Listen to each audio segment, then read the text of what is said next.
Doctor Kunal সরকার আমার অত্যন্ত প্রিয় একজন চিকিৎসক। আমি শ্রদ্ধা করি এবং আমার নিজেরও ইচ্ছা, আমার যদি হঠাৎ কোনো দিন হৃদযন্ত্রে কোনো অপারেশনের প্রয়োজন হয়, ডক্টর কুণাল সরকারের কাছেই প্রথম যাওয়ার ইচ্ছা। এবং সমস্যা হলো এই যে ডক্টর কুণাল সরকার চিকিৎসক হিসেবে এবং সুবক্তা হিসেবে, একজন নাগরিক হিসেবে যতটা শ্রদ্ধেয়, মাঝে মধ্যে তিনি রীতিমতো বিরোধী দলের মুখপাত্রের ভূমিকায় নেমে পড়ছেন। এটা একটা খুব সমস্যার ব্যাপার। এবং চিকিৎসকের পোশাক পরেও তিনি রাজনৈতিক বিবৃতি দিতে শুরু করে দিচ্ছেন। দেখো, আমার পোশাক আশাক নিয়ে কেউ যদি কথা বলে থাকে, আমি আবার বলি, I think he has probably made the comments in right spirit. এখন আমরা যখন রাত্রিবেলা যাই না, ওয়ার্ডে পেশেন্ট দেখতে যাই, হাসপাতালে ঘুরে বেড়াই, অনেক সময় পেশেন্টরা আমাদের হেসে বলেন যে ডাক্তারবাবু সারাদিন কাজ করেন, হয়তো 2-4 পয়সা রোজগার করেন, কিন্তু সারাদিন তো এই ফতুয়া পায়জামা পরে কেটে যায়। তো তাদের মতো মানুষদের বলি যে এই ফতুয়া পায়জামাটা পরলে মনে হয় যেন আমরা এটা পরেই জন্মেছিলাম। সো ডোন্ট ওয়ারি অ্যাবাউট আমরা কি পরে কথা বলি। কিন্তু কোথাও কোথাও যদি একটু আয়নায় মুখ দেখে করা যায়, তাহলে এই সমালোচনাগুলো বোধহয় ভালো হয়। আমরাও যখন তৃণমূলের মুখপাত্র হিসেবে বলি আমাদেরও ভুল আছে। অনেকগুলো ভালো কাজ হচ্ছে, অধিকাংশ নেতাকর্মী ভালো, কোথাও কোথাও ভুল হয়, এটা কি করা যাবে? তখন ডক্টর সরকার বলেন তার সুন্দর বাংলা ভাষায় যে এই সব ঘটনা চলতে থাকবে, আমরা কি বসে বসে দাঁত দিয়ে নখ কাটবো? তো ডক্টর সরকার, মেডিকাতে অপারেশনের পর বুকের মধ্যে গজের টুকরো, সেটা কিন্তু সুস্থ করতে হচ্ছে আবার সরকারি হাসপাতাল SSKM-কে। তো বেসরকারি হাসপাতাল এসব চালাবে, আমরা বসে বসে কি দাঁত দিয়ে নখ কাটবো? একটা পরিচয় তো হয়ে গেছে ব্যাপারটা, যে সরকারের সমালোচনা করতে গিয়ে নাগরিক মুখ মানে ডক্টর সরকার। ডক্টর সরকার কি বক্তৃতা করবেন আগে থেকে প্রেডিক্ট করা যায়। আর রাজনীতি বিষয়ে কথা বলা, যে রাজনীতি, যে পলিটিক্স, আজকে আমি as a simple human being, যেটা আমার জীবনকে স্পর্শ করবে, যেটা আমার সহ নাগরিকদের জীবনকে ইনফ্লুয়েন্স করবে, সেটা শিক্ষা হতে পারে, সেটা খাওয়া দাওয়া হতে পারে, সেটা মূল্যবৃদ্ধি হতে পারে, সেটা স্বাস্থ্য ব্যবস্থা হতে পারে, আমার মনে হয় সেই বক্তব্যগুলো আমার বা যে কোনো মানুষের, আপনার যদি কোনো ফ্যাকচুয়াল ডিসএগ্রিমেন্ট থাকে, আপনি বলতেই পারেন যে এই অমুক এই কথাটা বলেছে, এই কথাটা ফ্যাকচুয়ালি ভুল। আমরা কি ভুল বলতে পারি না? নিশ্চয়ই ভুল বলতে পারি। We can make mistakes. যেরকম আপনারাও একে অপরের সঙ্গে রাজনৈতিক এগ্রিমেন্ট করছেন, আর্গুমেন্ট করছেন। আর আমার মনে হয় যে যেটা আমাদের অত্যন্ত অভিজ্ঞ পলিটিশিয়ানদেরও আজকে যে জিনিসটা বুঝতে হবে এবং হজম করতে হবে, যে তারা যেমন একেবারে তারা আত্মপ্রাণ নিমগ্ন হয়েছেন, তার একটা দলীয় মতবাদের প্রতি they are loyal, extremely good, that loyalty should be দেয়ার।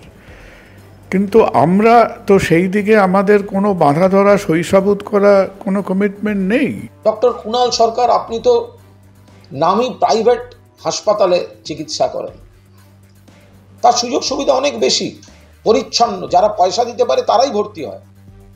আমি নাম করব না, রাজনীতিবিদদের কাছেই মূলত বহু গরিব মানুষ আসেন যারা বলেন অমুক হাসপাতালে ভর্তি হয়েছি, প্রচুর বিল হয়ে গেছে, দয়া করে একটু কমিয়ে দিতে বলুন। আমাদেরই ফোন করতে হয় সব জায়গায়। আমরা বলি যান কেন জায়গায়, নাম আছে চলে যান, পরে বিল সামলাতে পারেন না। আমরা কত কমাতে বলবো? 10% কমাবে, 20% কমাবে, তারপরেও যেটা দিতে হবে আপনি দিতে পারবেন? নাম দেখে, বিজ্ঞাপন দেখে চলে যাচ্ছেন। তো ডক্টর সরকার, আপনারা তো একদম পেশেন্টের কাছ থেকে ঠিকঠাক পয়সা নিয়ে ঝাঁ চকচকে হাসপাতালে চিকিৎসা করেন। সরকারি হাসপাতালে তো আম জনতায় ভিড়, কোনো দিন রেল স্টেশনের মতো ভিড় হয়ে যায়। সেখানে দাঁড়িয়ে চিকিৎসকদের চিকিৎসা করতে হয়। সেখান থেকে পান থেকে চুন খসলে সরকারি কাঠামো সমালোচনা হয়। আপনার ওখানে অপারেশনের পর বুকের মধ্যে গজ থেকে গেল কি করে? কিভাবে জাস্টিফাই করবেন? ভুল। রেশিওয়ে আসুন। সরকারি হাসপাতালে কতজন চিকিৎসা করছেন তার ভুলের অনুপাতে আসুন, আর আপনারা যে টাকা নিয়ে পরিষেবা দিচ্ছেন, কজনের পরিষেবা দিচ্ছেন তাতে আসুন। দেখুন, আজকে যদি কুণাল ঘোষ থাকে এবং কুণাল সরকার থাকে, তাহলে এটা তো অবভিয়াস যে কুণাল ঘোষের বুদ্ধি কুণাল সরকারের থেকে অনেক বেশি। তার প্রমাণ কি? তার সব থেকে বড় প্রমাণ হলো যে কুণাল ঘোষ ডাক্তার হননি আর কুণাল সরকার ডাক্তার হয়েছে। So he is on the right track, I am on the wrong track. আজকে আমরা তো সেই পশ্চিমবঙ্গের 1 লক্ষ ডাক্তারের মধ্যে একজন। আমাদের পান থেকে চুন খুসলে আজকে আমরা অ্যাকাউন্টেবল। আজকে মানুষের সামনে দাঁড়াতে হয়, চিকিৎসা করতে হয়। I am proud to be a doctor. তো আজকে আমার তো পলিটিক্স করার মতো বুদ্ধি ছিল না, ওই জন্যে করিনি। সো কুণাল ঘোষ এবং কুণাল সরকারের মধ্যে কার বুদ্ধিটা বেশি এটা তো obvious. He is far more intelligent than I am. তাহলে রইল এই যে চিকিৎসক সব থেকে বেশি রাজ্য সরকারের সমালোচনা করেন, পান থেকে চুন খসলে আমরা কি দেখব বসে বসে দাঁত দিয়ে নখ কাটবো? তাহলে আপনাদের ভুল সরকারি হাসপাতালকে সামলাতে হচ্ছে ডক্টর সরকার।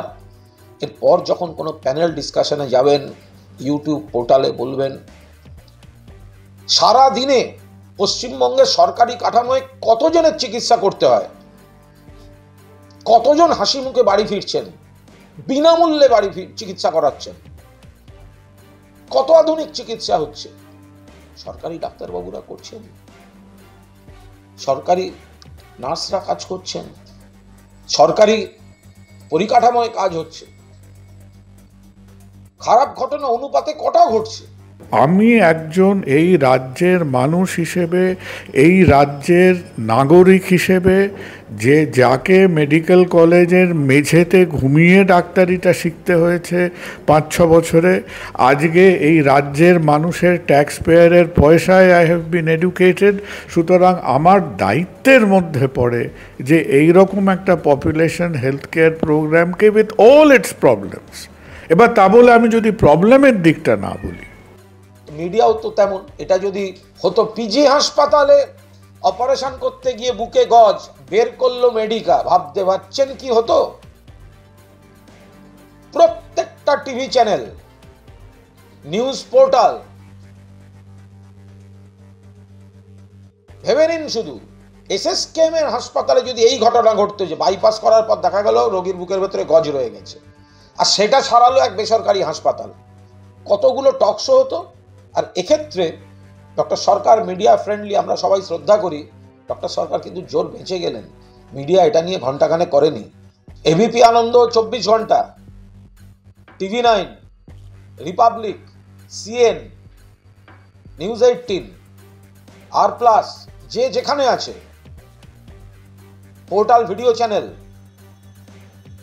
প্রশ্ন তুলল না তো যে সরকারি হাসপাতাল সারালো ডক্টর কুণাল সরকারের হাসপাতালের ভুল? একটা সিস্টেমের মধ্যে আমরা আছি, লোকে চোখে ভালো মন্দ বুঝতে পারছে। আবার যখন একটা ইলেকশনের সময় হবে, কে থাকবে কি যাবে, বিকজ অফ ইন্ডিসপেন্সেবল ডেমোক্রেসি সেটা এস্টাবলিশড হবে। কিন্তু কোনো একদিন আমাদের এইটাকে নিয়ে চিন্তা করতে হবে যে ধরে নাও আজকে আমি ক্ষমতায় আছি, ভোটাভুটি হলো, আমি নেই, তুমি ক্ষমতায় এলে। এবার তুমি কি 15টা মিনিট ভাববে এই কথাটা নিয়ে যে ক্ষমতাটা নিয়ে তুমি কি করবে? ক্ষমতার অবজেক্টিভটা কি? এই ক্ষমতাটাকে নিয়ে আমি কিভাবে আমার যে সমস্যাগুলো আছে, আমার যে আজকে জীবনে যে প্রায়োরিটি প্রবলেমস যেগুলো আছে, যে কিভাবে আমার ইকোনমির দিক দিয়ে, আমার এমপ্লয়মেন্টের দিক দিয়ে, ইন্ডাস্ট্রিয়ালাইজেশনের দিক দিয়ে, হেলথ কেয়ারের দিক দিয়ে, যে কিভাবে আমি রাজ্যটাকে অ্যাডমিনিস্টার করব। আজকে আমি হয়তো মানে মানে ডেফিনেটলি আমি বোকা, কিন্তু আমি তো অতটা বোকা নই যে কান পাতলে অনেকের মধ্যে বলছে এই ইলেকশন যদি কালকে হয় এ থাকবে, এ চলে যাবে, এই পার্টি আসবে, কেউ কেউ মনে মনে পরের মুখ্যমন্ত্রীও ঠিক করে নিয়েছেন। কিন্তু আমার মনে হয় যে আমাদের মধ্যে অন্তত যারা অন্তত আমাদের বয়সের খানিকটা কাছাকাছি, আজকে আমাদের প্রত্যেকটা রাজনৈতিক দলের কাছে একটাই অ্যাপিল বা বক্তব্য হবে যে ধরুন আপনি আজকে প্রজা থেকে কালকের রাজা হলেন, কিন্তু আপনি রাজা হবার পরে কি কাজটা করবেন এবং কি হিসেবের খাতাটা নিয়ে, কি রিপোর্ট কার্ডটা নিয়ে আপনি মানুষের সামনে দাঁড়াবেন যে আমার এই 5টা কাজ করার ছিল, আমি এই 5টা কাজ করতে পেরেছি। Let us for once think যে ক্ষমতাটা পেলে আমি কি করব। এই ক্ষমতার কাড়াকাড়িটা, ক্ষমতার খামচাখামচিটা, এই পালা বদলের মধ্যে যে একটা উন্মাদনা এবং যে একটা উত্তেজনা, তার থেকে যে একটা হিট বেরোচ্ছে সবসময়, আমরা এই পালা বদলের নেশায় আমরা নিমগ্ন থাকছি। কিন্তু পালা বদলাক বা পালা না বদলাক, ক্ষমতা যখন যার হাতে আছে সে ক্ষমতাটা নিয়ে কি করলো, অ্যান্ড মাই প্রুফ অফ পাওয়ারটা যে কি। তুমি স্টুডেন্ট হিসেবে ততটাই সাকসেসফুল যেটা তোমার রিপোর্ট কার্ড দেখাবে মানুষের সামনে। সুতরাং সরজমিনে আমি সেই রিপোর্ট কার্ডটা নিয়ে মানুষের সামনে দাঁড়াতে পারছি কি না যে আমার এই 5টা প্রায়োরিটি কাজ করার ছিল, আমি সেটা করতে পেরেছি।